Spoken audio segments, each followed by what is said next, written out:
Assalamualaikum warahmatullahi wabarakatuh. My name is Dania Alviana Humaira. I'm from group 8, and today I'm going to explain about the unconscious consumer.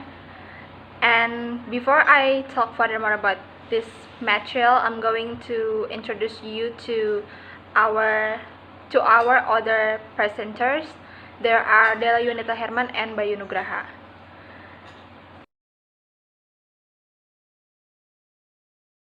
Unconscious consumer? Yes, maybe you guys are wondering, or even just like, what is that unconscious consumer? Unconscious consumer perhaps will be happen into yours or to other people, to many people, and for me especially this happens often when I go to the supermarket or marketplace like a Shopee, Tokopedia, and etc. So what is unconscious consumer? I will give you analogy. I will not give you definitions by the experts or theories by the expert, because maybe it will be hard for you to understand. So I'm just going to give you analogy of these definitions to make you understand. So, picture yourself in a supermarket. You are navigating through aisle and around people, and occasionally dropping something in the cart. After about 20 minutes, you find yourself at the counter with 26 different items in your cart, among all the stuff that you don't really need to. This happens often in yours, and many people feel that kind of situations when they don't realize that they put everything into their carts or baskets, and they have just realized when they got home, oh my god, I bought a lot of stuff that maybe it doesn't necessary. For example, you just bought only 3 items, but when you go to the supermarket, you see around you there's a lot of interesting stuff, and also added for an additions of the supermarket offers you a lot of discounts, and you are interested to buy that stuff which is not necessary for you, and you put into the cart, and when you go to the cashier, you just like, oh my god, is it money enough to buy this stuff, which is a lot. So this happens in my opinion because a lot of because few factors. It is also related to perception and behavior link. What does it mean? Perceptions into behavioral link. Research on the perceptions behavior link is rooted in the idea that mental representations responsible for perceptions and mental representations responsible for behavior are intimately linked. This idea dates back to the 19th century, but it then lost its appeal until about 15 years ago. This perception behavior link affects behaviors ranging in complexity from simple motor movements to elaborate interpersonal behavioral patterns. And this perception behavior link elaborate into distinction to 2 kinds. First one is low growth imitations, and the second one is high growth imitations. Low growth imitations refers to mimicry of relatively simple observable behavior. For instance, people mimic facial expressions, gesture, posture, and various speech-related variables. So, low growth imitations means when you look people in the supermarket, they are put every stuff in their cart, and then you unconscious, in unconscious situations, you just want to be like them. You want to buy a lot of stuff like them, and then you in unconscious, or you're not realize that you are ready to imitate person from what you see in the supermarket. Do you get it what I mean? So for example, when you see someone in supermarket put all their needs to the cart, and you see that the cart is full of items, but you see your carts or your basket is like just a few items. It's constantly have a stimulus into your brain, and it makes you want to imitate that person. You want to buy a lot of stuff too. It is unconscious consumer, and it also makes you realize, makes you not realize that you are ready to imitate that person. So perceptions into behavior is related to unconscious consumer. So be careful. And also I'm going to add a few factors that makes people be in unconscious consumer situation. First one is the latest I said before, low rate imitations. Imitate someone to buy a lot of stuff. And the second one is factors from the external. What is that? It perhaps the supermarket offers you a lot of discount. That is really happened to me. It's related to me because when I saw a discount, I feel like, oh my god, this item should be bought by me. I mean, like, I have to buy these items because it's discounts now. So it makes me want to buy the stuff that I don't really need to. So yeah, the discounts influence you to be unconscious consumer. A big discounts, or not just a discounts, maybe a lot of promotions, big promotions. For example, like Shopee giving you a change, free ongkir, which is makes you want to buy everything, and it makes you feel like, oh my god, I need to buy and shopping too much. Or like maybe this time you shopping, and then the next you have to shopping. So it makes you unconscious consumer, and you are not realize that you are in unconscious consumer situation. And yeah, these low rate imitations have been researched by Johnston. I forgot that name. Yes, Johnston in 2002. These imitations has direct relevance for consumer behavior.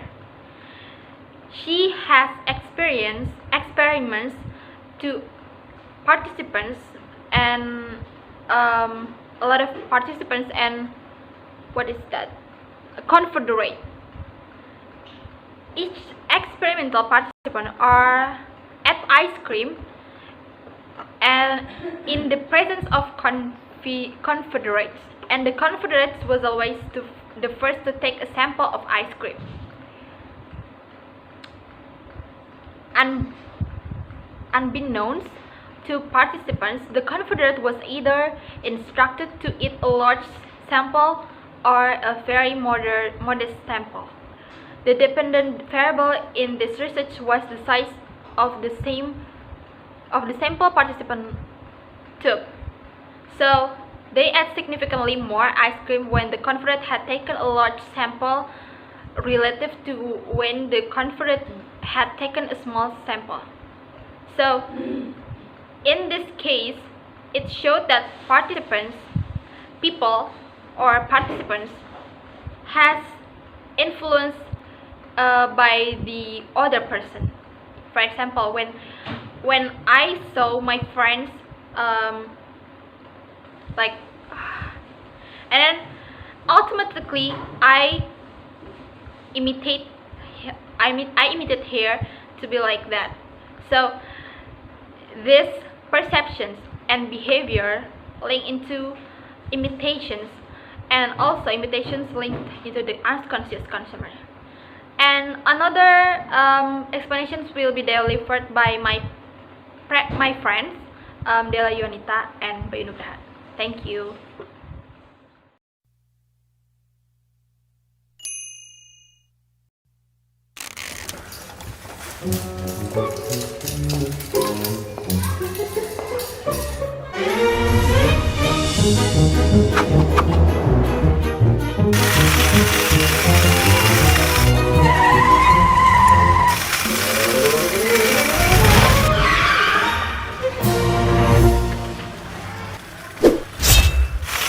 Nggak perlu nunggu diskon.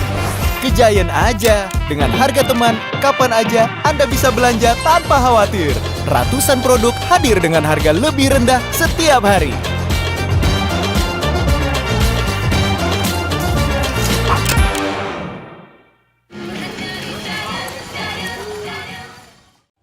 My name is Della Yuanita, and I will explaining the next material. The second material is high road to imitation. As you can see in your PowerPoint, the high road refers to imitative effects mediated by constructs such as traits, goals, and stereotype. The notion of a high road is based on the first observation that the human perceptual repertoire is rich, and people often automatically go beyond the information given. That is, we see much more than observable behavior. In the next slide, the traits, goals, and stereotype will be explaining furthermore, will be explaining much more. So I will jump into next slides. But before, the high rate imitation is that even goal-directed behavior often takes place outside conscious awareness, and goals be automatically activated by a multitude of environment cues. Okay, in the next slide, actually this tree of traits, goals, and stereotype is part of high rate imitation, as I explained before. So automatical goal pursuit is just independent. Automatical goal pursuit shows that the entire route from goal activation and goal setting to goal competition can proceed without conscious awareness. Merely priming a goal is enough to have people engage in goal-directed behavior. Okay, the behavior mimicry first is mimicry occurs throughout almost every phase of human interaction. We imitate speech, facial expressions, postures, and gestures. The study of indicates that 3 is the best human instinct to copy the behavior of those around us. This imitation occurs unconsciously and even sway our opinions or preferences towards other objects and people. Consumer research that doesn't account of mimicry is missing fundamental process that drives consumer attitude and behavior. Mimicry also impacts consumption. Johnson demonstrates that people tend to eat more ice cream when someone across the table from them eats larger portion of ice cream. Like, I will give you an example. Like, one day you you just sitting on the park alone, but suddenly a woman passed by in front of you with ice cream in her hands, with strawberry ice cream, that you saw it and suddenly you want to buy it too. So you immediately go to the ice cream shop to buy strawberry ice cream too. That's the impact of mimicry behavioral. Okay, the second is trait. Trait as stereotype is a being apart. This we can be together, like like together. Okay, trait and stereotype priming has implications for consumer research. Advertisers often using imagery and written words to communicate to an audience. Consider makeup commercials. A woman watching television have a different reaction to a Maybelline commercial featuring multiple anonymous pretty people rather than a specific celebrity example of beauty. Perhaps the anonymous approach would create more feelings of beauty, whereas comparison to the celebrity would create the opposite of effect, like I'm so ugly compared to her, like that. Advertising and other marketing methods can have powerful priming effects, but little research has gone into how the visual stimuli and written claims subliminally influence consumer behavior. Effects of trait activation and stereotype. Okay, effect of trait activation and stereotype activation on behavior have been demonstrated for a wide range of behaviors. The evidence for various forms of interpersonal behavior and for mental performance is especially impressive. People can be made aggressive, helpful, cooperative, competitive, confirming, friendly, unfriendly, creative, intelligent, unintelligent, forgetful, and many more.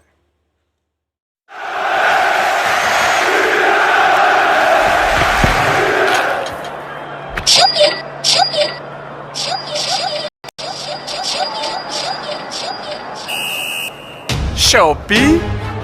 Shopee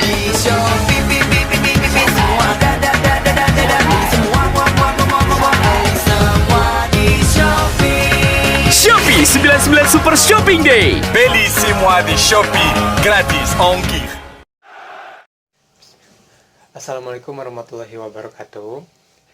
My name is Bayu Nugraha, and in this section I would like to share you about the next material, the implication for the customer behavior. What are the potential implications of this array for finding our understanding of consumer behavior?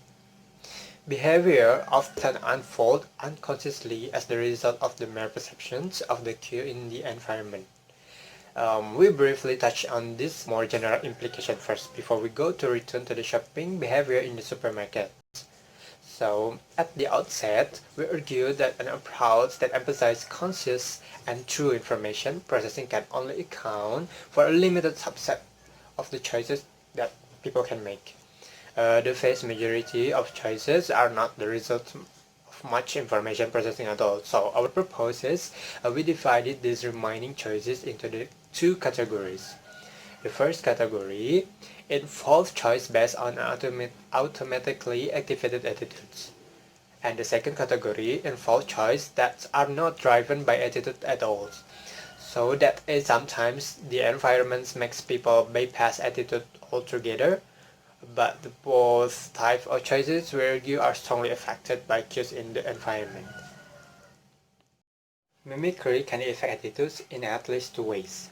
First, people consciously and intentionally take over another attitude. A mimicry can also lead the attitudes to change in case where the people do not consciously choose to assimilate toward another person. Mimicry Participants assimilated it significantly more toward a confederate attitude compared to the non-mimicry conditions. That is, their attitude toward Korkbal had said. There seemed to be an intimate link between similarity in doing and similarity in thinking. And the conclusions, in our view, such effect may well be very common in real life. Only a limited number of choices are based on conscious information processing strategies. The rest of the variance left to explain is caused by unconscious effects of all kinds of subtle causes in the environment. Thank you so much for watching this video. I hope you guys like it. And I'm sorry if our video is not good and it's hard to absorb. But thank you so much. So don't forget to comment. If you don't understand, put your comment put the questions in the comment sections. Thank you. Assalamualaikum warahmatullahi wabarakatuh. Don't forget to like.